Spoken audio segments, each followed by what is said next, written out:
সম্মানিত দর্শক, আপনাদের সকলকে সাবুর টেক চ্যানেলে স্বাগত জানাচ্ছি।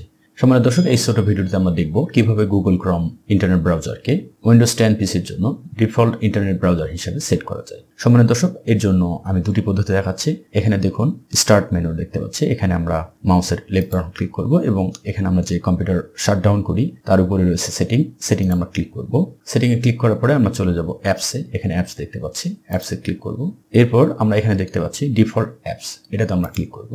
সম্মানিত দর্শক, এই জায়গাটি আসবার জন্য আরেকভাবে আপনারা আসতে পারেন। যদি এখান থেকে খুঁজতে আপনাদের সমস্যা হয় তাহলে এখানে আমরা লিখব ডিফল্টস। দেখুন এখানে দেখতে পাচ্ছি ডিফল্টস অ্যাপস, এখানে আমরা ক্লিক করে দেব।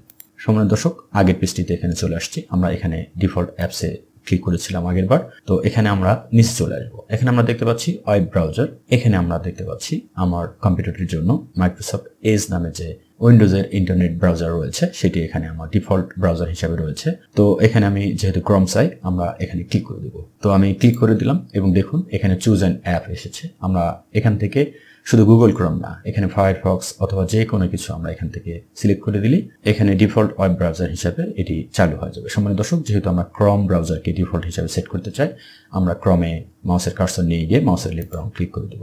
দেখুন খুব সিম্পল ভাবে গুগল ক্রোম ব্রাউজারটি আমার পিসির জন্য ডিফল্ট ব্রাউজার হিসেবে সেট হয়ে গেল। সম্মানিত দর্শক, আশা করছি ভিডিওটি আপনাদের ভালো লেগেছে। ভিডিওটি যদি ভালো লেগে থাকে তাহলে ভিডিওতে লাইক, শেয়ার এবং কমেন্ট করার অনুরোধ জানাচ্ছি এবং সঙ্গে সঙ্গে আমার চ্যানেলটিকে সাবস্ক্রাইব করে পাশেই থাকবেন। আপনাদের সকলের সার্বিক সুস্থতা কামনা করে ভিডিওটি এখানেই শেষ করছি।